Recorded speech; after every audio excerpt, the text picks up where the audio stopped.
샬롬, 오늘도 여러분들과 찬양할 수 있음에 기쁘고 감사합니다. 먼저 암송 구절 외우심으로 예배 시작하겠습니다. 평생에 자기 옆에 두고 읽어 그의 하나님 여호와 경외하기를 배우며 이 율법의 모든 말과 이 규례를 지켜 행할 것이라. 신명기 17장 19절 말씀. 아멘. 사도신경 외우시겠습니다.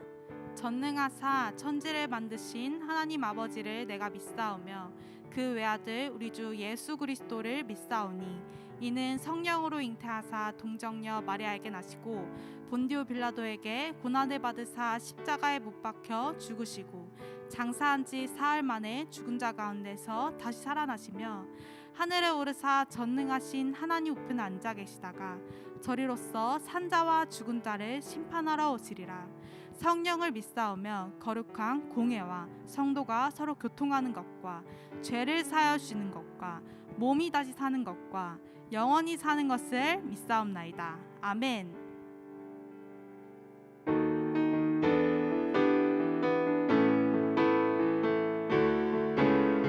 우리 왕 되신 하나님을 기쁘게 다 함께 찬양하셨으면 좋겠습니다.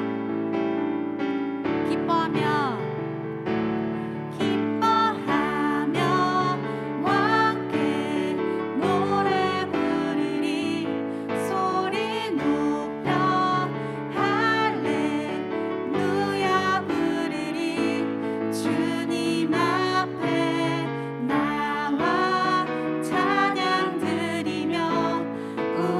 주님과 함께 기뻐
가운데 가장 소중했던 향유 옥합을 깨어서 그 향유를 예수님께 올려드렸던, 바쳐드렸던 사건이 담긴 가사인데요. 우리 또한 우리 가운데 가장 소중하고 가장 귀한 그것을 예수님께 드리는 이 시간 되기를 소망합니다. 또한 너무나 소중해서 어쩌면 놓지 못하고 포기하지 못하고 있는 그 모든 것들도 깨뜨려서 다 내려놓고 하나님께 나아가는 우리, 하나님께 속한 우리가 되기를 소망합니다. 찬양합시다.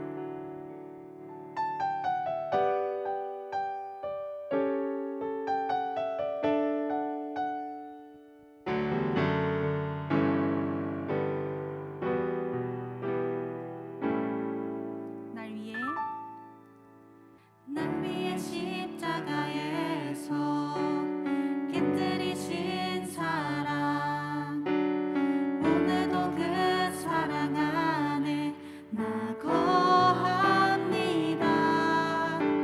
주님의 생명 내 안에 있고 주님의 사랑 날 강건하니 나 오늘도 주께 내 삶을 깨뜨립니다.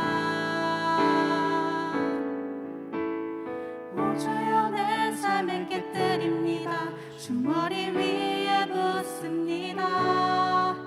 내 모든 삶과 생명을 주님 얻으소서. 오 주여 내 삶을 깨뜨립니다. 주 머리 위에 붓습니다. 주님께라면 아깝지 않습니다.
할렐루야, 영상으로 예배드리는 모든 청소년들을 주님의 이름으로 축복합니다.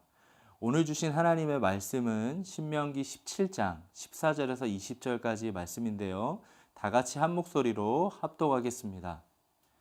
내가 내 하나님 여호와께서 내게 주시는 땅에 이르러 그 땅을 차지하고 거주할 때에 만일 우리도 우리 주위의 모든 민족들 같이 우리 위에 왕을 세워야겠다는 생각이 나거든 반드시 내 하나님 여호와께서 택하신 자를 내 위에 왕으로 세울 것이며 내 위에 왕을 세우려면 내 형제 중에서 한 사람을 할 것이요 내 형제 아닌 타국인을 내 위에 세우지 말 것이며 그는 병마를 많이 두지 말 것이요 병마를 많이 얻으려고 그 백성을 애굽으로 돌아가게 하지 말 것이니 이는 여호와께서 너희에게 이르시기를 너희가 이 후에는 그 길로 다시 돌아가지 말 것이라 하셨음이며 그에게 아내를 많이 두어 그의 마음이 미혹되게 하지 말 것이며 자기를 위하여 은금을 많이 쌓지 말 것이니라. 그가 왕 위에 오르거든 이 율법서의 등사본을 레위 사람 제사장 앞에서 책에 기록하여 평생에 자기 옆에 두고 읽어 그의 하나님 여호와 경외하기를 배우며 이 율법의 모든 말과 이 규례를 지켜 행할 것이라. 그리하면 그의 마음이 그의 형제 위에 교만하지 아니하고 이 명령에서 떠나 좌로나 우로나 치우치지 아니하리니 이스라엘 중에서 그와 그의 자손이 왕위에 있는 날이 장구하리라. 아멘. 오늘은 신명기 17장 14절에서 20절까지 말씀을 가지고 하나님이 왕이시다라는 제목으로 하나님 말씀 증거합니다. 여러분 2022년에는요. 우리나라의 대통령 선거가 있는데요. 벌써부터 물망에 오르는 후보들에 대한 검증이 시작되었습니다. 어느 한 사람도 예외 없이 자신에 대한 이야기뿐만 아니라 아내, 일가 친척까지 여러분이 자주 쓰는 표현을 굳이 빌리자면 탈탈 털리고 있는데요. 오늘 우리가 함께 살펴보는 본문도 누구를 왕으로 세울 것인가에 대한 내용입니다. 그런데 여러분 신명기라는 책은 출애굽 세대가 아닌 이제 곧 가나안 땅으로 들어가게 될 가나안 세대들을 향한 모세의 설교인데요. 특별히 신명기 17장은 하나님께서 이스라엘 백성이 가나안 땅에 들어가게 됐을 때 언젠가 이스라엘 백성이 왕을 세우고 싶어 할 것을 미리 아시고 주신 왕 매뉴얼입니다. 그래서 15절에 보니까 반드시 내 하나님 여호와께서 택하신 자를 내 위에 왕으로 세울 것이며 내 위에 왕을 세우려면 내 형제 중에서 한 사람을 할 것이요 내 형제 아닌 타국인을 내 위에 세우지 말 것이며 어떤 사람을 왕으로 세우라는 겁니까? 하나님 여호와께서 택하신 자입니다. 또 내 형제 중에서 한 사람이어야 한다라는 것이죠. 타국인은 안 됩니다. 그런데 여러분 이쯤 되면 어떤 친구들은 벌써부터 뇌가 움직이기 시작합니다. 청소년이 내가 이 내용이 나와 무슨 상관이지? 나는 대통령이 될 것도 아니고 왕도 아닌데 라는 생각을 하고 있지 않습니까? 그런데 여러분 오늘 본문의 말씀은 1차적으로는 이스라엘 백성이 왕을 세울 때 필요한 왕 매뉴얼이지만 성경 전체의 관점으로 볼 때는 오늘날 우리에게도 너무나 필요한 말씀입니다. 왜 그럴까요, 여러분? 창세기 3장에 보면 에덴 동산의 주인, 왕이 누구시죠? 하나님이십니다. 이러한 관점으로 보면 하나님께서 선악과를 먹는 날에는 반드시 죽게 된다라고 말씀하셨는데 선악과를 먹은 그 사건은 단순히 과일 열매 하나 먹은 사건이 아니고요. 하나님 말씀에 불순종하고 스스로 왕이 되어서 살겠다라는 선택과 의지가 결국은 선악과를 먹는 행동으로 나타나게 된 것입니다. 결국 이 세상을 살아가는 사람들은 하나님을 왕으로 고백하고 살거나 아니면 자신이 왕이 되어서 살아가는 두 부류로 나누어집니다. 이러한 관점으로 오늘 본문의 말씀을 묵상하면 몇 가지 영적 원리들을 발견하게 되는데요. 첫 번째로 우리가 기억해야 될 영적 원리는 하나님 외에 다른 것들에 마음을 빼앗기지 말라라는 것입니다. 16절과 17절을 보십시오.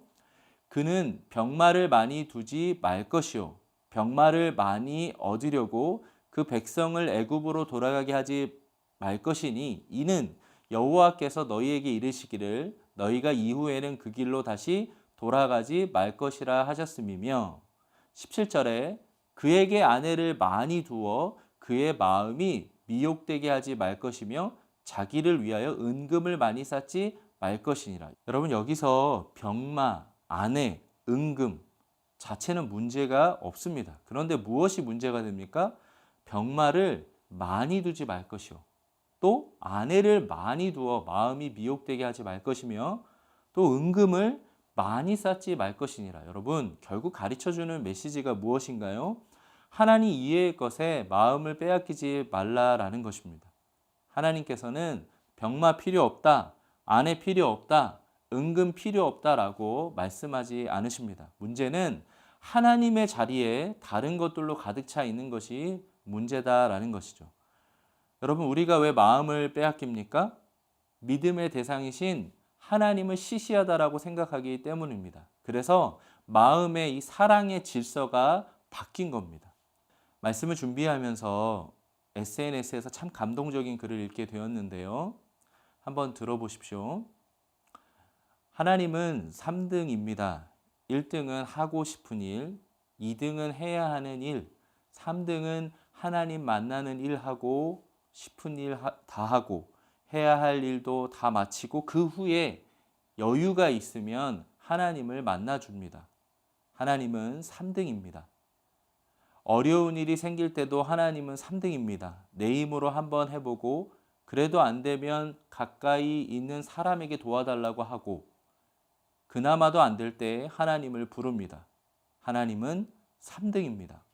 거리에서도 하나님은 3등입니다. 내게 가장 가까이 있는 것은 나 자신, 그 다음은 내 마음을 알아주는 사람, 그 다음에야 저 멀리 하늘에 계신 하나님이십니다. 하나님은 3등입니다. 그런데 하나님께 나는 1등입니다. 무슨 일이 있어도 내가 부르기만 하면 도와주십니다. 내가 괴로울 때는 만사를 제쳐놓고 달려오십니다. 아무도 내 곁에 없다는 생각이 들 때는 홀로 내 곁에 오셔서 나를 위로해 주십니다. 나는 하나님께 언제나 1등입니다. 나도 하나님을 1등으로 생각했으면 좋겠습니다. 만사를 제쳐놓고 만나고 작은 고비 때마다 손을 꼭 붙잡는 내게 1등으로 가까이 계신 하나님이셨으면 좋겠습니다. 내게 1등이신 하나님을 나도 1등으로 모시고 싶습니다. 여러분 참 은혜로운 고백 아닙니까? 여러분에게 지금 하나님은 몇 등이신가요? 내가 하고 싶은 일, 해야 하는 일 다 하고 정말 할 일이 없을 때 하나님 생각하고 있지 않습니까? 그렇다면 내가 지금 하나님 외에 다른 것들의 마음을 빼앗기고 있다라는 것입니다. 오늘 이 시간 우리의 마음의 질서를 점검해 보시길 바랍니다. 그러면 어떻게 하면 우리의 마음에 늘 하나님을 왕으로 모시고 살아갈 수 있을까요? 두 번째로 하나님의 말씀이 삶의 기준이 되어야 합니다. 18절과 19절을 한번 보십시오. 그가 왕위에 오르거든 이 율법서의 등사본을 레위 사람 제사장 앞에서 책에 기록하여 평생 자기 옆에 두고 읽어 그의 하나님 여호와 경외하기를 배우며 이 율법의 모든 말과 이 규례를 지켜 행할 것이라. 여러분 왕에게 율법의 등사본을 평생 자기 옆에 두고 읽으라고 하는 이유가 무엇일까요? 여러분 율법서의 등사본을 읽으면 깨닫게 되는 것이 무엇입니까? 우리 인간은 타락한 죄인이다라는 거예요. 수시로 하나님의 자리를 탐하는 죄성을 가진 인간이다라는 것이죠. 그래서 평생 하나님의 말씀을 자기 옆에 두고 읽을 때 내가 왕이 아니구나. 하나님이 왕이시다라고 고백하게 되는 것이죠. 그래서 하나님을 경외하는 것을 배우게 됩니다. 하나님이 지금 나를 보고 계시기에 하나님을 의식하며 살아가게 됩니다. 그래서 여러분 20절에 뭐라고 말씀합니까? 그리하면 그의 마음이 그의 형제 위에 교만하지 아니하고 이 명령에서 떠나 좌로나 우로나 치우치지 아니하리니 이스라엘 중에서 그와 그의 자손이 왕위에 있는 날이 장구하리라. 여러분 무슨 얘기죠? 하나님이 왕이신데 연약한 죄성을 가진 우리가 어떻게 교만할 수 있을까요? 또 하나님의 말씀이 기준인데 우리가 어떻게 좌로나 우로나 치우칠 수 있을까요? 여러분, 미국 사람들이 가장 존경하는 대통령이 누굴까요? 미국의 16대 대통령 에브라함 링컨입니다. 세계적으로 참 존경받는 대통령인데요. 그런데 여러분, 링컨은 농가에서 태어났습니다. 그래서 학교 교육이라고는 1년도 못 받고 너무나 가난해서 통나무 집에서 살아야 했습니다. 게다가 8살 때는 어머니까지 돌아가셨습니다. 그런데 그의 어머니가 세상을 떠나기 전에 자신이 보던 성경을 링컨에게 물려주면서 이렇게 말했습니다. 내가 이것밖에 내게 물려줄 유산이 없으니 이 책을 늘 읽고 이대로 실행하라 라고 하셨는데요. 여러분, 이 유언과 성경을 받은 링컨은 평생 그 말대로 지켜서 성경을 읽고 또 읽었다라고 합니다. 그는 대통령 취임식 때에 조그만 포켓 성경을 꺼내 보이면서 내가 대통령이 된 것은 이 성경 때문이며 나의 어머니가 나에게 준 것입니다. 성경은 하나님이 인간에게 주신 가장 좋은 선물입니다 라고 말했습니다. 그리고 인류를 위하여 필요한 것은 다 이 성경에 있다라고 말했는데요. 실제로 여러분, 링컨의 친구 중에 성경 말씀을 하나님의 말씀으로 믿지 않는 친구가 있었다라고 합니다. 그때 링컨이 이렇게 말했습니다. 이복의 친구, 성경에서 얻은 유익은 더 말할 필요도 없거니와 그대는 아직 알지 못하여 그러는 것이다. 그대도 성경을 읽으면 반드시 신앙을 얻고 행복한 인생을 살며 또 영생의 구원을 받을 거라라고 말했는데요. 그리고는 그는 이와 같은 유명한 고백을 남겼습니다. 성경을 늘 펴고 있으면 그대의 천국 가는 길도 항상 펼쳐져 있을 것이다. 여러분, 너무나 멋진 신앙 고백 아닙니까? 여러분, 링컨의 삶에 있어서 이 미국의 대통령은 자기 자신이 아니라 하나님이었다라는 것입니다. 그는 성경을 읽고 또 읽으면서 그렇게 평생을 산 것이죠. 여러분, 오늘날 우리가 살아가는 이 시대는요, 무신론자들이 점점 늘어가고 있습니다. 왜 그럴까요? 러시아 문학가 도스토옙스키가 이런 얘기를 했어요. 하나님이 없다면 인간은 모든 것을 해도 되기 때문이다. 그래서 여러분, 로마서 5장 17절은 뭐라고 말씀합니까? 한 사람의 범죄로 말미암아 사망이 그 한 사람을 통하여 왕 노릇하였은즉 더욱 은혜와 의의 선물을 넘치게 받는 자들은 한 분 예수 그리스도를 통하여 생명 안에서 왕 노릇하리로다. 그렇습니다, 여러분. 마음의 왕이 여러분 자신이라면 사망이 왕 노릇하는 것입니다. 그런데 예수님이 여러분의 마음의 왕이시라면 여러분은 생명 안에서 왕 노릇하게 될 줄 믿습니다. 말씀을 정리합니다. 여러분, 코로나로 인해서 전면 비대면이 되어 버렸습니다. 저와 여러분, 이때에 무엇을 기억해야 할까요? 빨리 코로나가 종식되는 것도 중요합니다. 그러나 정말 중요한 것은 우리의 연약함을 인정하고 온 우주를 다스리시는 그 하나님의 왕 되심을 믿음으로 고백해야 될 줄 믿습니다. 바라기는 이번 한 주간 살아가면서 가정에서 또 학교에서 학원에서 여러분이 있는 모든 그 현장 속에서 하나님이 왕이시다라고 고백하는 저와 여러분 되시길 간절히 소망합니다. 이 시간 말씀을 붙잡고 우리 같이 한번 기도하기 원하는데요. 기도하실 때 하나님, 내 삶 가운데 하나님이 왕이시다라고 고백하게 하여 주시옵소서. 오늘 말씀을 통해서 혹여나 우리의 마음 가운데 하나님 위에 다른 것들로 우리의 마음이 빼앗기고 있다면 오늘 이 시간을 통해서 다시 한번 하나님을 왕으로 고백하게 하여 주시옵소서. 그뿐 아니라 우리의 삶 가운데 하나님 앞에서 우리의 모든 심령을 하나님 앞에 내어드리고 이 전면 비대면이 되어버린 이때에 내가 하나님 앞에 다시 한번 예수 그리스도 안에 주님이 나의 왕이심을 고백하는 이 시간이 되게 해달라고 우리 주님의 이름 간절히 한번 부르며 기도합니다. 주여, 하나님 아버지 감사합니다. 오늘도 우리의 삶 가운데 이 코로나로 인하여 전면 비대면이 된 이 상황 속에서 우리의 믿음의 고백이 주님이 하나님이 왕이시다라고 고백하길 원합니다.